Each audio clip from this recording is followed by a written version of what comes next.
Hey, welcome to Thursday, and I hope it's a great day where you are. It's always a good day right here. Come on in for a moment. I want to share with you a couple of little stories today, one personal, one biblical. I think they relate to each other in a good way.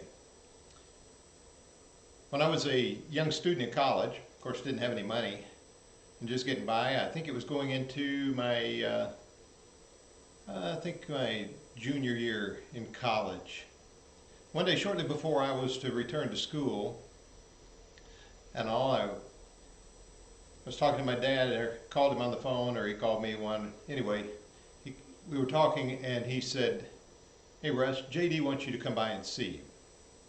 Now, JD had a garage. He was a mechanic. JD's auto repair, transmission shop.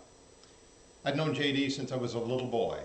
JD had kind of a mixed background. He had been something of a heavy drinker at one time, had given all that up. Very dedicated Christian, good member of the church, very active, and all of that. Still kind of rough around the edges in a way. And JD didn't have a whole lot of education, not much formal education at all. But he built a good business. He bought and sold several pieces of property along the way and made a little bit of money as he went along. You wouldn't know it to see him. You wouldn't think that he had a dime to his name. To listen to him talk, you wouldn't think he had a penny. But JD had done pretty well. Anyway, JD had done a lot of work for us at times, being a mechanic, cars repaired there. I'd been around him most of my life. Really liked him, liked his family. Pretty special people. Anyway, my dad said, "I want you to go see JD." So I went by his shop. There were some guys in the shop with him, as there always were, sitting around drinking coffee, making noise, and just yammering around. And so I walked into his shop and said hello, and I sat down, talked to the guys a while. And I was there a while. JD talked to me some, and a little bit I said, I was getting kind of tired of being there, and all these old guys around here. I was a young college student anyway. I thought, I don't want to spend my day just sitting around in here anyway. In a little bit, I said, JD, my dad wanted me to come by and see you. Said you wanted to see me about something. And he said, yeah, just wait a little longer. So he continued yakking with some guys, got a guy to pay a bill that he owed and things like that. And in a little while, one or two of them left, and he said, okay, I want to talk to you. He said, come over here. And so I went over by him. He stood up. He reached into his old beat-up overalls, and he pulled out a roll of cash. I thought, what's this about?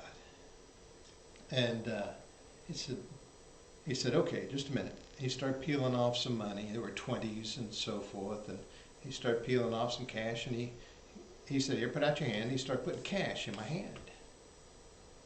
And I'm standing there still just as confused as I could be about what's going on. And after a while, he said, well, how much is there? And I counted it up, and there was about, $200. He said, okay, just a minute. He counted out 5 more 20s. He said, now, what's that? And I said, about 300.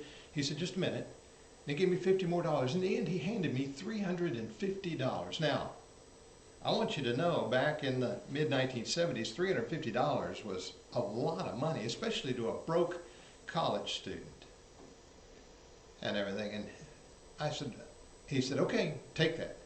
And I said, what? He said, take that. And all. And I said, well, what's this about? He said,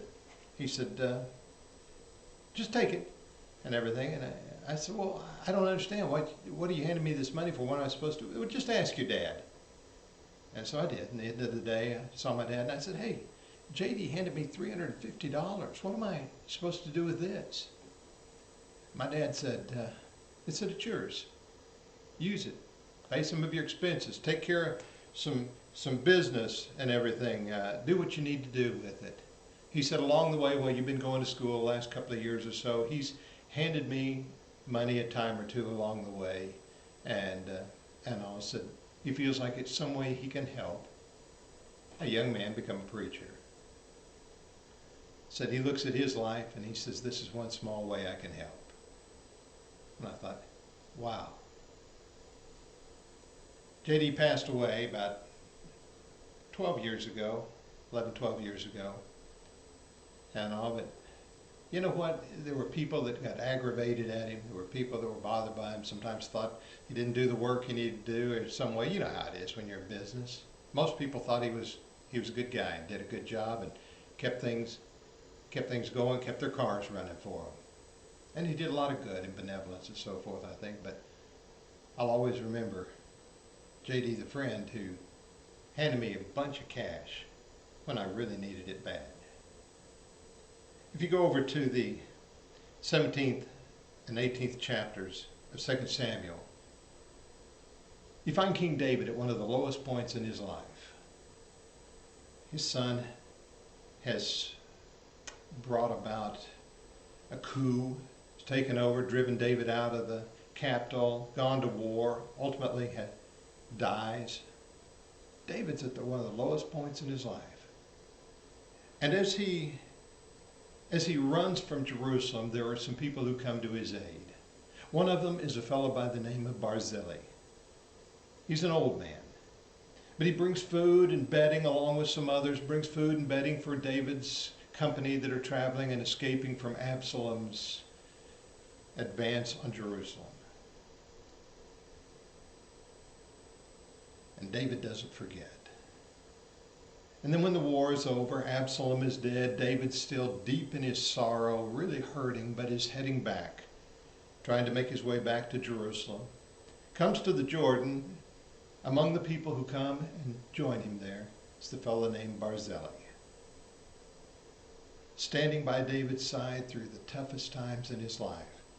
And then ultimately, when David crosses the Jordan, he looks at Barzillai and he says, "Come with me. Come be by my side. You'll eat at my table. You'll be right there with me."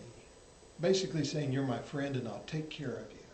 Barzillai says, "No, I'm an 80-year-old man."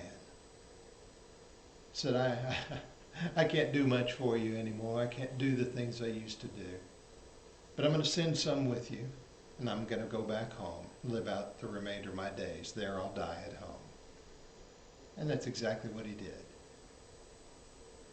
But I thought there he was at a time when he was most needed.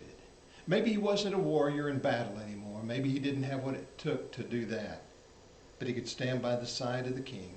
He could give the king what he needed and help him make his way. Isn't that the kind of friends we want? Isn't that the kind of people that we treasure? I guess if I got anything to say about it today, I'd rather have a JD with his rough edges and lack of education and so forth. I'd rather have him around. Not because he's going to hand me something, but because he wants to help you accomplish something. I want to have a Barzillai around.